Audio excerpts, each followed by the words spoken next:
마태복음 22장 1절 이하를 보면 천국은 마치 자기 아들을 위하여 결혼잔치를 베푼 어떤 왕이랑 같다라는 거예요. 그러니까 이 결혼잔치에면 사람들을 초대해야죠. 잔치니까. 그래서 처음에 사람들을 막 불렀어요. 막 이렇게 부르고 이렇게 해보자 했는데 처음 불렀던 사람들이 자기는 바쁘다라는 거예요. 나는 일이 있으니까 난 못 가겠다. 그 잔치에 못 가겠다. 막 그런 얘기를 하니까 왕이 다시 사람들을 보내서 길가에 누구든지 초대해서 데리고 와라.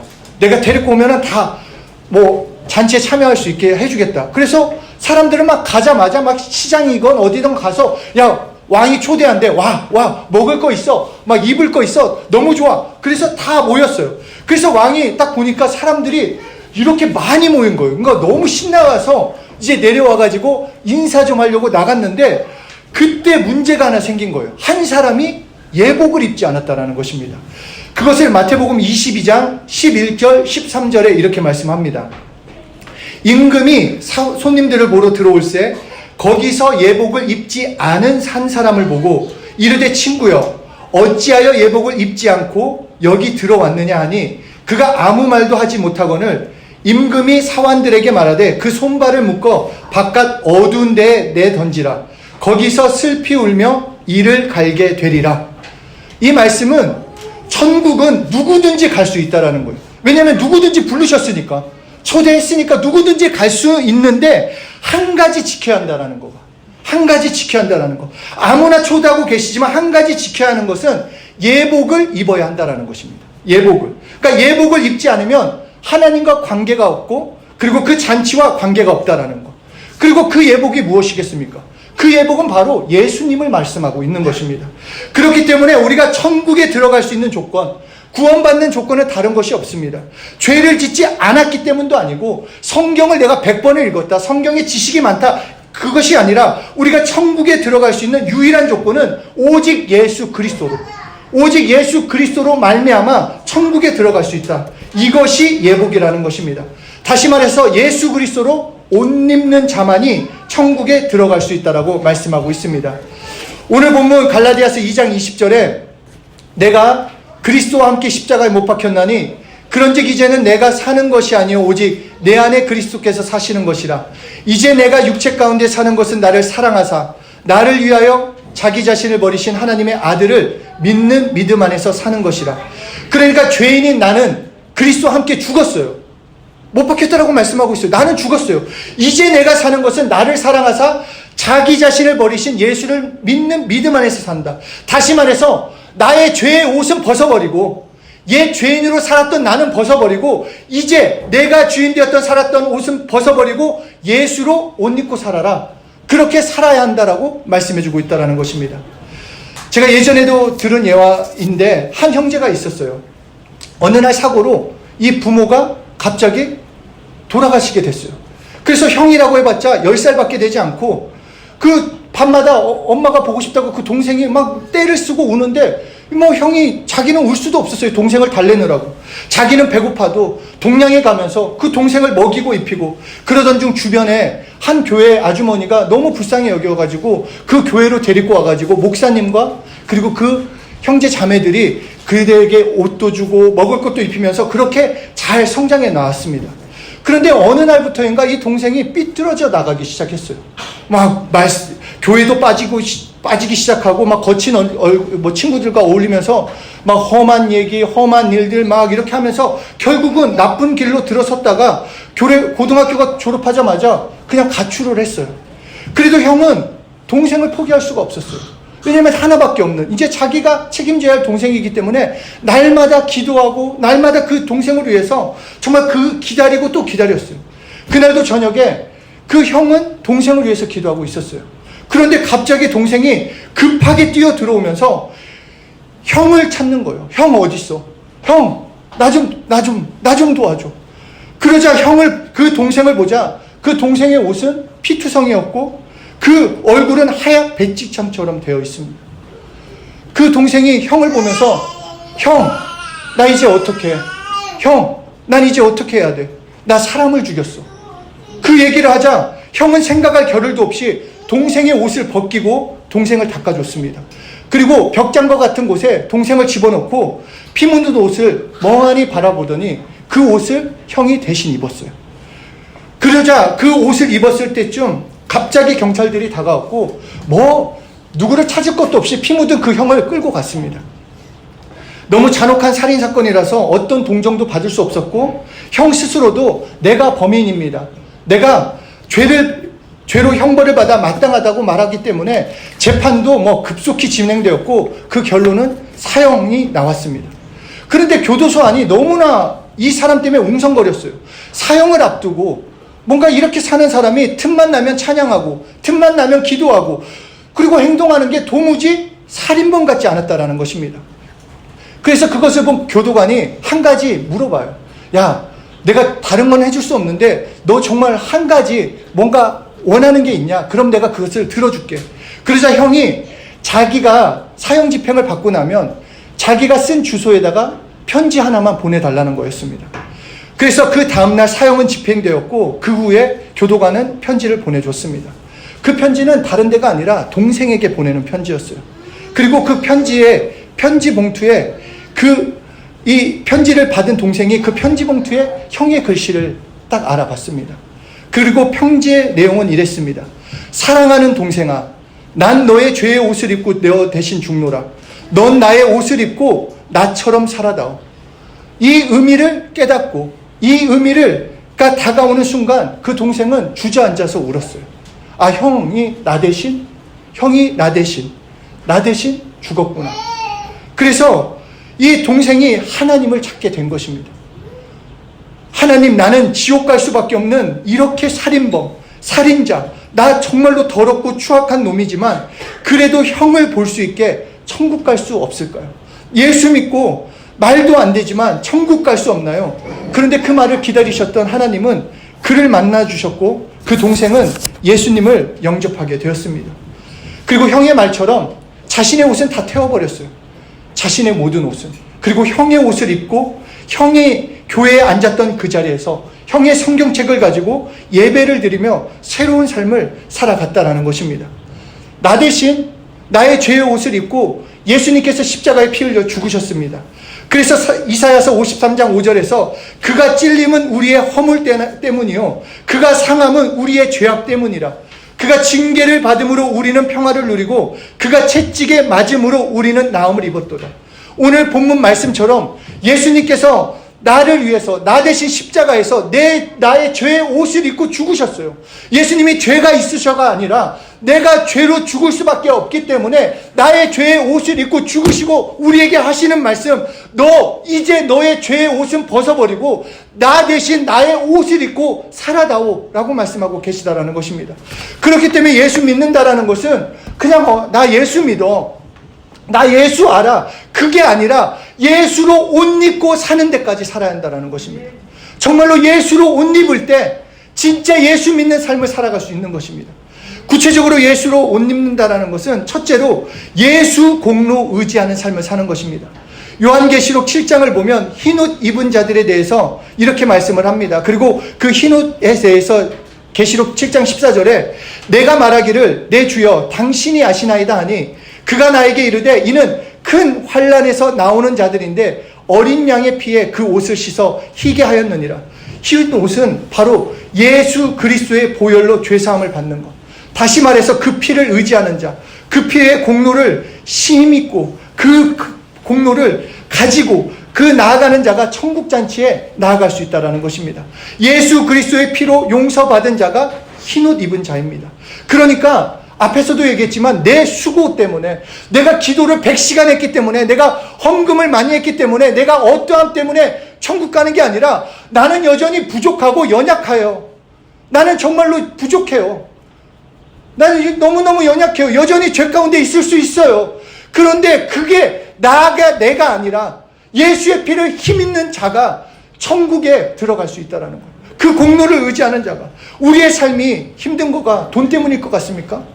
여러분의 삶이 어려운 게 내가 생각대로, 내 생각대로 안 돼서 힘들 것 같습니까? 뭔가 명예를 못 얻어서 내가 원하는 대로 되지 않기 때문에 내 행복하지 않은 이유가 바로 내가 원하는 것을 갖지 못하고 누리지 못하기 때문이 아니라고 하나님은 말씀하세요. 너희가 정말로 행복하지 못한 이유, 너희가 소망을 갖지 못하는 이유, 죄 때문이다 라고 말씀하고 계세요. 그래서 예수님께서 육신의 몸을 입고 십자가에 피 흘려 죽으셨다라는 거예요. 만약에 돈의 문제였다고 한다면 물이 포도주를 만드시는 분이에요. 그 방법만 알려주셨으면 우리는 다 부자 돼요. 생각해보세요. 그냥 내가 저기서 그 물 떠가지고 막 포도주가 되려, 포도주 판매해봐요. 그냥 부자 되는 거 아니겠어요? 오병이어 그 능력을 저에게 주셨다. 그러면 앉아가지고 빵 대라, 막 빵 대라, 뭐 이렇게 뭐 떡 대라, 물고기 막 이렇게 커져 나가라. 그러면 제가 수산시장 하죠. 우리에게 능력 주셨다면 우리 각자 세계 최고 갑부가 됐을 거예요. 그런데 하나님께서, 그 예수님이신 하나님이, 정말로 그 하나님이신 예수님께서 인간의 문제는 죄의 문제이기 때문에 그 문제를 해결하지 않으면 우리가 살 수 없기 때문에 십자가에 피 흘려 죽으셨다라는 거예요. 그렇기 때문에 우리는 무엇이 없어서가 아니라, 무엇을 가지지 못해서가 아니라, 무엇이 되지 못해서 힘든 것이 아니라 예수 공로를 힘입지 않기 때문에 삶에서 시달리는 것입니다. 예수의 피를 의지하고 예수님을 사랑하면 되는데 여전히 예수님과 관계없이 나를 돈으로 치장하고 나를 명예로 세상 어떤 것으로 옷 입으려고 하니까 행복도 평안도 누릴 수 없는 것입니다. 그렇게 예수 공로, 그것을 의지하며 예수 공로를 의지하고 살아가야 한다는 것입니다. 그러므로 둘째는 그 예수 공로를 시인해야 돼요. 우리는 시인하지 않으면 잊어버립니다. 말하지 않으면 잊어버려요. 예진이도 똑같지 않아요? 외국 영어 안 쓰면 옛날만큼 안 나오잖아요. 아무리 미국에 살았어도 한국에 돌아오면은 안 쓰면은 잊어버린대요. 뭐 갑자기 그 단어가 이렇게 된대요. 막 말은 하고 싶은데 이럴 때가 있대요. 규민이도 이해되지? 이게 이런, 그런데 이 영적인 언어는 더 그래요. 내가 쓰지 않으면 잊어버려요. 쓰지 않으면. 내가 말하지 않으면 그래서 예수 그리스도를 구주로 받아들인 사람은 꼭 고백하라고 말씀하고 있어요. 마음으로 믿으면 입으로 시인해라라고 했어요. 마음으로만 믿고 끝내는 거는 반쪽이에요. 시인하는 데까지 나가야 한다는 거예요. 시인하지 않으면 정상적인 크리스찬이 아닙니다. 그래서 예수님께서도 제자들에게 물어보시는 거예요. 걔네들이, 제자들이 못 믿어서가 아니라, 그쵸. 형님들을 제가 너무 험하게 말하면 안 되는데. 하여튼, 그 제자 형님들이 이제 몰라서 그런 게 아니라 예수님이 물어봐요. 너희는 나를 누구라 하느냐? 시인할 수 있게. 너희는 나를 누구냐 하냐? 그럴 때 베드로가 말하잖아요. 예수님 당신은 그리스도시요 살아계신 하나님의 아들이십니다. 신앙 고백하도록. 그래서 아까도 말했지만 로마서 10장 9절 이하에서 내가 만일 내 입으로 예수를 주로 시인하며 또 하나님께서 그를 죽은 자 가운데서 살리신 것을 내 마음에 믿으면 구원을 받으리라. 사람이 마음으로 믿어 의에 이르고 입으로 시인하여 구원에 이르느니라. 시인하는 데까지 나가야 돼요. 이게 너무 제가 창피한 얘기지만 이 시인은 나의 생각을 잡아줍니다. 그리고 나의 방향도 잡아줘요. 이게 제가 어제 이런 배너나 이런 물건들을 사러 갔어요. 이렇게 나갔어요. 한가람도 가고 물건들을 사러 갔는데 너무 사는데 짜증이 나는 거예요.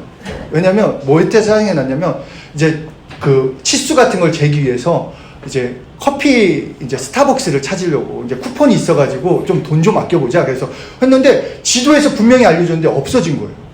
저쪽에. 그거를 30분을 헤매니까 갑자기 너무 그 시간도 아깝고 너무 짜증이 나는데 제 입에서 짜증나! 딱 한마디가 나오는데 모든 게 짜증나요. 옷이 더운 것도 짜증나고 일하는 것도 짜증나고 행동도 짜증이 되고 이 시인하는 거가 너무 엄청난 거예요. 내가 어떤 말을 하느냐, 무엇을 시인하느냐가 내 생각도 잡고 내 몸도 잡고 내 움직이게 만들어요. 그래서 내가 어떤 말, 그러니까 반대로 얘기했을 때 내가 부정적인 말이 아니라 바로 예수 공로를 의지하며 그 공로가 내 삶을 이끌어가고 실제가 되게 한다는 것입니다. 내가 어떤 옷을 입었냐, 그것을 말하는 것을 통해 내가 어떤 존재인지, 어떤 것을 말하고자 하는지 알 수 있어요. 승무원 유니폼을 입는 사람은 승무원의 말을 합니다. 승무원 옷을 입고 나서 손님 뭐 드릴까요? 물 드릴까요? 이렇게 하지. 뭐 마실래? 이렇게 하지 않는다라는 거예요. 승무원 옷을 입었으니까. 군복을 입은 사람도 군인처럼 말을 해요. 군복을 입고 있으니까. 그러므로 예수로 옷 입은 자는 예수님을 말해야 한다는 거예요. 내가 예수로 옷 입고 있으니까. 예수를 말하고 예수 공로를 시인해야 한다는 것입니다. 100세나 된 아브라함, 90세나 된 사라에게 하나님께서 어느 날 나오셔서 야, 너희 아들이 있을 거야. 100세랑 90세, 우리가 이삭을 알기 때문에 그런가 보다 하는데 잘 생각해보세요. 여러분이 막 100세고 90세인데 막 얘기해가지고 막 아들을 있을 거다. 그러자 창세기 18장 12절 13절 이렇게 얘기합니다. 사라가 그 얘기를 듣고 속으로 웃어요. 하나님 장난해? 내가 노쇠하였고 내 주인도 늙었으니 내게 무슨 즐거움이 있으리요. 야, 내가 이렇게 늙어가지고, 그리고 아브라함 내 남편도 이렇게 늙었는데 뭐가 안 돼요.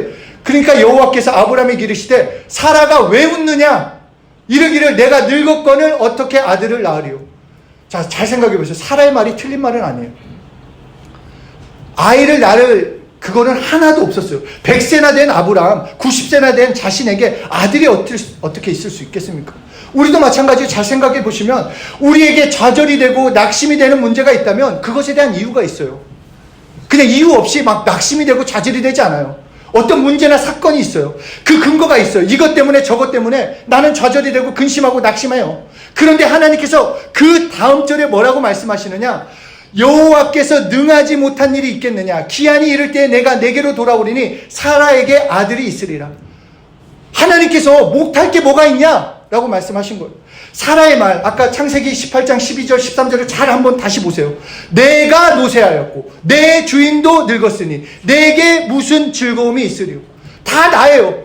나는 할 수 없어요. 내가 뭘 할 수 있습니까? 내가 그런데 창세기 18장 14절에서는 너 말고 내가 여호와인 내가 능하지 못한 일이 있겠느냐 라고 말씀하셨어요. 이게 무슨 말이냐? 하나님께서 너는 못해도 나는 한다라는 거예요. 너는 못해도, 너는 연약하고 부족해도 나는 한다라는 거예요. 그래서 네가 입으로 시인해서 너의 주어가 네가 아니라 하나님인 것을 시인해서 하나님이 주인 되는 인생을 살아보라는 거예요. 내가 주인 됐을 때는 하지 못할 게 많은데 하나님은 능치 못함이 없으시기 때문에 하나님이 하십니다. 하나님이 역사하십니다. 하나님이 바꿔주십니다. 하나님이 하신다라는 것을 입으로 시인해라. 그 공로를 의지해라. 그러면 너의 인생의 주인이 하나님이 되어서 변화시켜 주시겠다라는 것입니다. 그러니까 이제 예수 믿는 거, 정말로 예수로 옷 입고 사는 것은 예수 공로를 시인함으로 경험하고 예수의 피를 의지해서 예수 이름을 불러서 체험하라는 것이요, 내 삶의 주어가 예수님이 되게 하라는 것입니다. 그리고 셋째로 예수로 옷 입고 진짜 살아가야 돼요. 진짜 살아가야 돼요. 이게 무슨 말이냐? 제가 원래 두 번째까지 준비를 했었어요. 두 번째까지 딱 준비를 하고, 그래, 이렇게 말씀을 전하면 되겠는데, 한쪽에서 굉장히 마음이 좀 뭔가 아쉬웠어요. 아니, 그래, 시인하고, 그냥 끝내? 근데 우리가 시인하잖아. 근데 삶이 그런가? 뭔가 부족한 게 느껴졌는데, 지난주 목요 찬양 예배 때 총장님이 이 해답을 알려주셨어요. 해답. 이 말씀의 해답. 뭐냐? 여전히 죄된 모습으로 살지 말라. 다시 말해서 죄에 대해서 느슨하지 말라라는 거예요. 죄에 대해서. 나 예수 공로 의지할 수 있으니까. 이따가 회개하면 되니까. 지금 좀 짜증 한번 내도 괜찮아. 지금 이 정도 이따가 회개하면 되는데. 이따가 하면 돼. 이 정도 죄는 괜찮아. 여전히 죄를 사랑하고 여전히 죄를 짓고 여전히 죄를 즐기지 말라.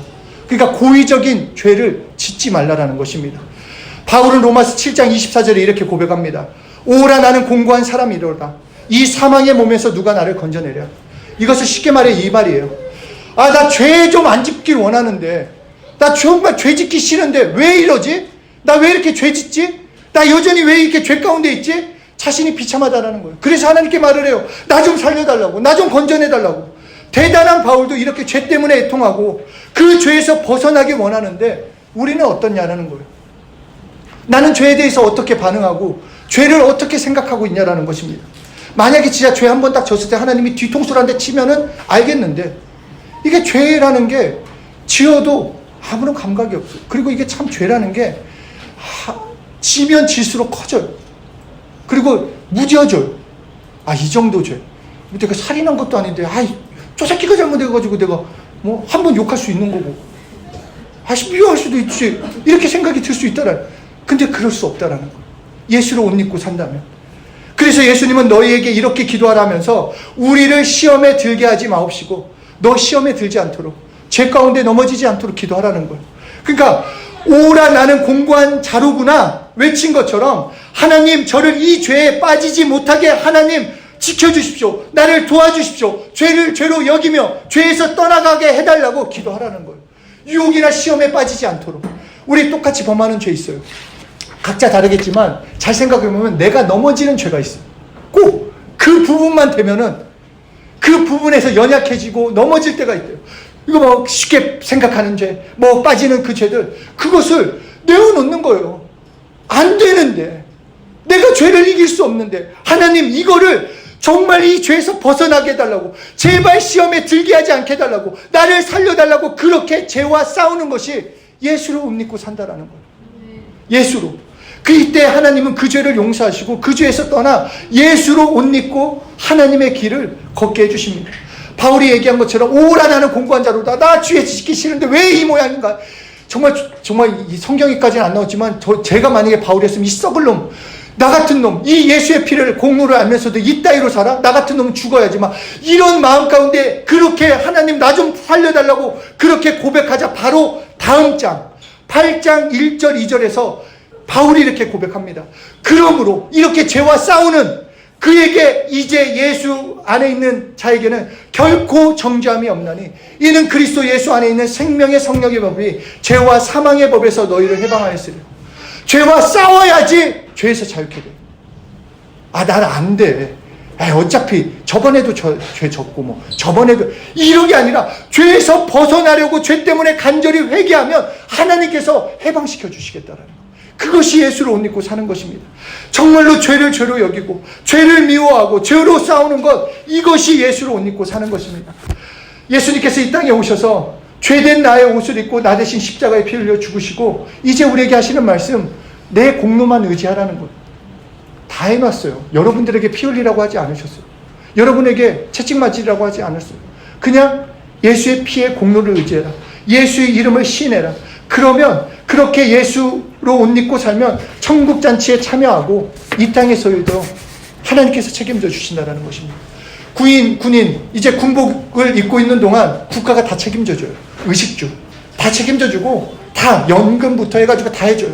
마찬가지로 예수로 옷 입은다. 하나님께 속했다라는 거예요. 예수로 옷 입은 것은 하나님께 소속됐기 때문에 이 땅에서의 필요도 하나님이 책임져 주시겠다라는 것입니다. 그러므로 이 성탄 예배를 통해서 우리가 단순히 메리 크리스마스. 왜 메리 크리스마스예요? 휴일이니까? 이따가 연애할 수 있으니까? 맛있는 거 먹을 수 있으니까? 좋은 거 볼 수 있을까? 아니요. 예수님이 이 땅에 오셨다라는 거예요. 나에게 살 길이 열려서 메리 크리스마스예요. 아무도 나 대신 죽지 않았어요. 또 나 대신 죽는다고 해서 그게 무슨 효과가 있습니까? 내가 죄인인지 몰랐을 때 하나님께서 나를 살리고자 독생자를 보내셨어요. 그렇기 때문에 메리 크리스마스예요. 이 성탄절 2020년을 마무리하면서 2023년을 뭘로 준비하느냐? 이제 예수로 어떻게 옷 입고 살 것인가?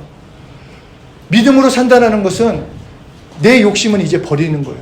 아까 예배 전에 유경이랑도 얘기했지만 유경이도 요새 막 성경을 읽으면서 예수 믿는 게 쉬운 게 아니구나. 쉽지 않아요. 왜냐하면 예수로 사는 것은 말 그대로 나는 죽고 예수로 사는 거기 때문에 내 욕심, 내 원함이 아니라 하나님이 원하시는 대로 사는 거예요. 저 천국을 향해서, 그 구원을 향해서 오늘 걸어가야 한다는 것입니다.